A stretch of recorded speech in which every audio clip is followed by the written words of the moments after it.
Hey YouTube, this is Alex here from Team Generations, bringing you another budget deck profile. This time around we actually have a Gear Chronicle budget deck. This one focusing on Upclutch Dragon and the supporting units for it. Pretty cool strategy. I haven't really seen too many deck profiles with this. If you are a newer player and don't want to pick up the Chronojet trial deck, you want to try something else, just order cards, or just a Gear Chronicle enthusiast who want to try a different deck, this is a great one for you. I believe that it has a clear, coherent strategy to it. You know what you want to do, and it's fun just to high roll, see if you can get it off, and how many you can really get off. So yeah, without further ado, let's jump into the profile and how to actually play. Alright, getting right into the profile now.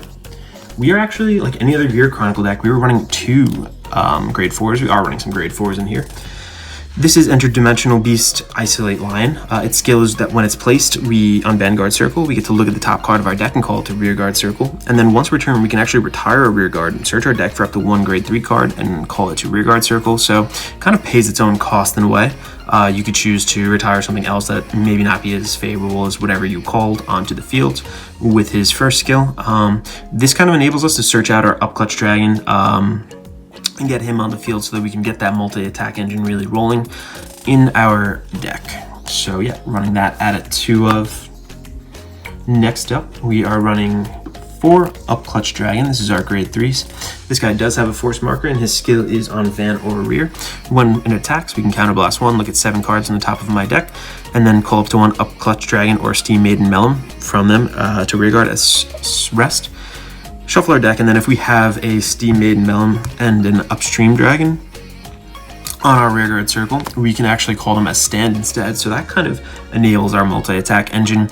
I know there's a lot of requirements to have 2 other cards on the field, a lot of things, board wipe or kind of pick your retire units off, but we can search the top 7, so hopefully you do kind of hit it off there, whatever you do need.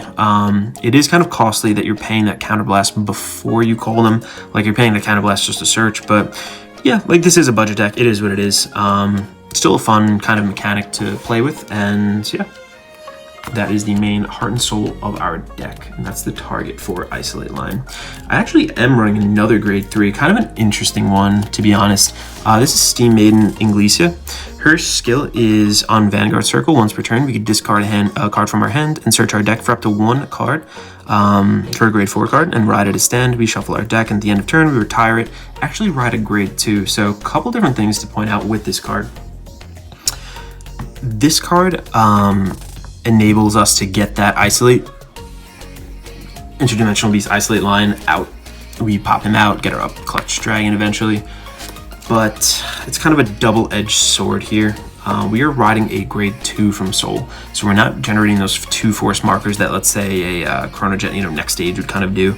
That could be a plus and minus just because when we're on grade 2 and our opponent might have a Vanguard that requires us to be on grade 3 for their full effect. So it's kind of situational. I do like this card instead of Chronojet Dragon because it's only discard 1, and we do have discard fodder in this deck instead of the discard cost equal to grade 3 or whatever. So yeah, I'm running 4 of these. Good budget option. Next up, our grade 2 lineup. I am running 4 Upstream Dragon. Now this is almost identical to Upclutch Dragon, and this actually got an errata. This is only on, I believe, only on Van or Rear. I think it's only Rear, not Van. Yeah, only Rear. His skill is when it attacks, we can counterblast 1, look at 7 cards on the top of our deck. We can try to find an Upclutch or a Steam Maiden, so pretty cool. This kind of facilitates the whole multi-attack engine in that when you swing with him, you can search your deck, you can replace a card that has already attacked, especially if it's on a force marker, it's nice. Yeah, running 4 of those, pretty necessary. And here's where the grade 2 lineup gets kind of interesting. We are actually running 2 Steam Reporter Abram. If you're trying to hold out, this card actually works really well. Its skill is when it intercepts, we can bind a card from our hand, and then one of our units cannot be hit until the end of battle. So when it intercepts, it is a PG. It's nice just to have this option, especially if you're trying to defend on your grade 2 turn. Chances are they're not going to have a ton of field wipe at that point. This guy is just nice to guard and really control the game up to that point. So yeah, running that at a 2 of. I'm running a Steam Mechanic Nabu as a 1-of as of right now. I might bump her up to 2. Her skill is when it attacks a Vanguard, we can bind a card from our drop zone, and our opponent cannot call grade 1 or greater cards from his or her hand until the end of the battle. At the end of that battle, we put this unit into our soul and draw a card. We don't honestly want to draw our key pieces, any of our Steam Maiden Melons, any of our Upclutch Dragons or Upstream Dragons. Once in a while though, if we're feeling the pace of the game is not really going in our favor and we need to start getting cards in hand, this is a good way to do it. It's really situational, you got to feel it out, but I do like this. Might bump to 2, right now I'm running it as a 1-of, so yeah, 1 of her. And then if we were to bump that Nabu up, I would bump one of these down. This is Steam Maiden Ishbal. Yeah, Ishbal. I don't know if that's an I or an L. Anyway, at the end of the battle, this unit attacked. If our hand has 3 or less cards, we can counterblast 1, retire this unit, and draw 2 cards. Again, just putting us in the driver's seat. We needed some kind of draw engine in here. This takes up a slot in a deck that you're really trying to have your main core Upstream, Upclutch, Steam Maidens, whatever they are, called out.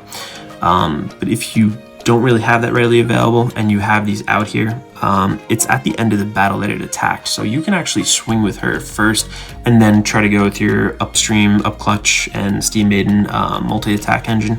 So it kind of puts us in the driver's seat if we're trying to get those 2 cards if we really need them. So yeah, I'm running 3 of those right now. Moving on to grade 1. So this is our other grade 3, the grade 3 Steam Maiden. This is our target for her. This is Gear Dragon. So when this is discarded from our hand, we get to Soul Blast 1 and then choose one of our opponent's front row rear guards and retire it. It's not the greatest card in the world. Honestly, this is a budget deck, so we're not putting, Chrono Tooth Tiger in here. I do have them. Obviously, this is a budget deck. We're not doing that in here. So it's nice to have some kind of fodder. This does something at least to get that going. And that's Soul Blast 1. We can get a grade 3 unit or out and kind of facilitate another card a little bit later. So yeah, running this at a 4-of, nothing too crazy there. Next up, the main grade 1. This is Steam Maiden Melon. I know I keep on referencing her. The effect is the same as Upclutch and Upstream. When it attacks, we counterblast 1, look at 7 cards from the top, call one of either of those 2 units as rest. If they're both on rearguard circles, we have to call them to stand instead. So again, just another piece really adding to this multi-attack engine. This is an AK body, so it's tough to put her in the front unless she's on like 2 or 3 force markers, which is possible, but yeah, this is one of the 3 pieces that are the heart and soul of this deck, so we definitely want to see her, definitely want to keep her in deck as much as possible, unless we were calling her out off these skills. So yeah, 4 of her. And just 2 other grade 1s, 2 different ones actually. This one over here is Steam Composer Urkagina. At the end of battle, it boosted. We get to bind this unit. One of our Vanguards gets 10,000 to the end of turn. This is important because when you think about it, let's say we are attacking with our Vanguard, or no, with another unit. Let's say we have Upclutch on here. You know, whatever. We have another Upclutch as our Vanguard. We are going to boost with her, and then she actually replaces herself. She gets herself off the field. Like, we're gonna call over her. We might call over her anyway, so we might as well get rid of her and have a benefit off of it. We don't like to put a lot of force markers onto our Vanguard circle because with the multi-attack, we are looking to put them on a rearguard circle, obviously. So this card gets rid of herself anyway, and then on top of it, you do get a benefit off of it. So I like it at a 2-of. It's definitely a nice little tech in here. To beef up your Vanguard a little bit is definitely a good thing to have. So yeah, I'm running that at a 2-of. Last but not least, we are running good old Quickie Worker. Its skill is on rearguard circle when placed from hand. We get to put 1 card from our drop zone to the bottom of our deck. Put a grade 3 or greater, we get to Soul Blast 2 and draw a card. So this can help us put Upclutch Dragon back into our deck if we need that. It does say grade 3 or greater, so if we really do need like an Isolate Lion or something like that, to search out another Upclutch, we can do that as well. Just be careful if you are riding that grade 3 Steam Maiden that you're not soul blasting out of grade 2, because then you can't re-ride and you will lose the game. So yeah. And then last but not least, the trigger lineup. So obviously running 4 heal triggers. I just have these triggers lying around. I know the new one's prettier, but yeah, 4 heal triggers. Nothing really to go on about there. We are running 4 crit sentinels. I know these are pretty rare in the Gear Chronicle deck, but like I kind of mentioned before, we don't want to be drawing into our key pieces. So these critical triggers enable us to kind of skip out on that. If you draw or drive check your Upclutch Steam Maiden or oh god, what is the Upstream Dragon? It's not ideal. Like you just don't want to do that. So avoiding those draw triggers, I know it hurts for our hand size, but we have other things in the deck to kind of supplement for that. And then the rest of these guys, we are running 12 crit triggers all together, and 4 of them being PG. This deck, we're not really going to win the grind game. We are looking to hit and hit hard and hit right off the bat. So we're looking to drive check these triggers. We're not looking to draw into our pieces. We don't want them in hand. So yeah, we are running 12 crit. So yeah, all right. If you guys are enjoying the deck profiles, oh yeah, also Chrono Dragon, just to throw your opponent off in the beginning, you don't know what kind of deck you are running because we're not running a Chrono deck. If you guys are enjoying the profile so far, just make sure to subscribe. We have tons of other budget decks coming up, a lot of other regular meta decks too, and we're going to continue our playtesting videos. So yeah, stay tuned for that. And I'm actually going to go into a bit of a playtesting hand to kind of show you how this deck operates and what you should really be looking for. So yeah, let's get into it. All right, let's shuffle this guy up a little bit. Let's get this test hand going. Is this the most competitive deck in the world? No, this is obviously a budget deck. It is fun for somebody who wants to try something a little bit different in Gear Chronicle, not play limp mode Chrono Jet if you're not willing to buy next stage and all the expensive pieces with it. So yeah, definitely worth to try out. I mean, this deck, like I said, is probably less than $10. Like, you can pick this up instead of a trial deck if you really don't want to go the Chrono Jet route. Yeah, so let's get going there. Let's back this guy up a little bit. All right, cool. You can see everything in frame. Very good.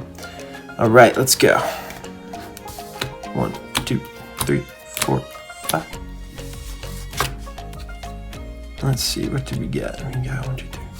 All right, we didn't draw into any of the multi-attack engines, so that's not too bad. We are going to put those 3 back. 1, 2, 3. All right, no grade 3. Wow. Let's hope we hit one.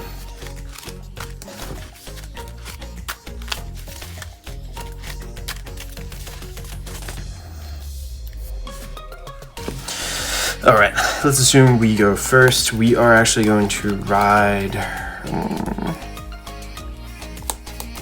Yeah, let's ride her. We're going to draw off that skill. Oh no, we drew into 2 of her. All right, over to them. Let's assume we take a damage. Boom. All right, isolate line. Yeah, see, that's why we run 2. Yeah. All right, over to us. We're going to stand and draw. All right, we got an Upclutch. Not bad. We did get a grade 3. Right now, we're going to ride into her. Nothing else really more that we can do. Let us. I'm actually going to call one of her down. I'm going to swing with her first, since our opponent will be on grade 1. It's an AK body. We are going to use her skill. Going to counterblast 1. 1, 2, 3, 4, 5, 6, 7. Oh, we did find one. Okay, good. We're going to put him on rear guard as rest. We're going to put him back here though. That way it's not so easily targeted, because we don't have an Upclutch on our circle, so cannot stand him. On Vanna rear, I mean. Alright. Let's attack with our Vanguard then. This is 10,000. Drive check. Critical trigger. There we go. Laying the pain on real early. Alright, their turn. Let's say we guard out 1, and then we take 2 damage. 1, no, 2. Alright, stand and draw. Alright, grade 3 turn. We are going to ride an Upclutch Dragon. So now we got the Holy Trinity on the field. I'm going to put this force marker here. I'm going to move him up. I am going to actually attack with her first. Yeah, let's do that. I'm gonna go her first. We're gonna skill. Counterblast 1, search the top 7. 1, 2, 3, 4, 5, 6, 7. Let's do this actually. Let's call her the rear guard. We found everybody there. Let's call her there. She gets to come out of stand because we both have upstream and upclutch. Shuffle, shuffle, shuffle. All right. Next up, we are going to attack with our Vanguard. We're going to use the skill. It is on attack. Yeah, I wanted attack, so we're going to do that first. Skill, top 7. 1, 2, 3, 4, 5, 6, 7. Let's hope we can replace. Yes, we can. All right. So we hit an Upclutch Dragon there, or an upstream dragon. Pardon me. We're going to retire her. And keep the pain train rolling. Let's get this going. Shuffle, shuffle, shuffle. He gets to come out of stand again because everybody else is on the field. And this is why you really want to have the force marker be on a rear guard, so you can replace and really get your multi-attacks to be stronger. Because we're already threatening. I mean, this is a twin drive, so don't really need it on your Vanguard right away. So 1 and 2. All right, we got Isolate Line out of the deck. Next up, let's just swing with him, whatever. Swing with these guys, big powerful attacks. So how many attacks do we have there? We had 1, 2, 3, and then 4. Yeah, 4 attacks, so not too bad. Oh, let's do one more turn. Send draw. Let's say we hit 2, 1, 2. Power heal. That's good. Let's say we ditched, 2, 3 triggers just to stay alive. Just all the triggers in our hand, stayed alive. And we hit those. All right, our turn. Stand and draw. Oh wow, look at that, lucky us. Actually, unlucky us, we don't really want to ride again, we don't need it, but we're going to, let's put it, could beef that whole guy up, yeah, but they're going to be on grade 3, so why not make this hit? Yeah, let's do that. Here, and let's go here. All right, let's go into the turn. So now we have a bunch of these guys out of the deck, so I'm not so confident boosting with her quite yet. Let us, yeah, let's swing first.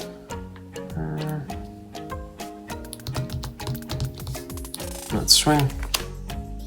No skill in this one. Next up, we are going to swing. We're going to counterblast 1. Look at the top 7. 1, 2, 3, 4, 5, 6, 7. All right, we did hit one. There we go. Let's replace him. And yeah, it's still on a force marker, so hopefully it'll hit. And let's drive check. Let's go 1, 2, crit. Divvy it up wherever you want, but yeah, it's basically the gist of the deck. You are looking to just swing for big numbers, get this multi-attack kind of out. Look at the top 7, do it again. 1, 2, 3, 4, 6, 7, and boom, what do you know? We do hit another grade 3. He comes out as stand. And yeah, that's really what the deck does. In multi-attacks, it gets these things kind of going. And you're on force numbers, so it is nice to have those. It's harder for an Excel deck to kind of keep up with this. You're attacking like an Excel deck, but you are a force deck, so just fun overall. I really enjoy it. Hope you guys give it a try and let me know what you think. If you guys have any recommendations, tell me what you would change, what you would add. Yeah, thank you for watching. Again, subscribe if you haven't already. And this is Alex from Team Generations signing out.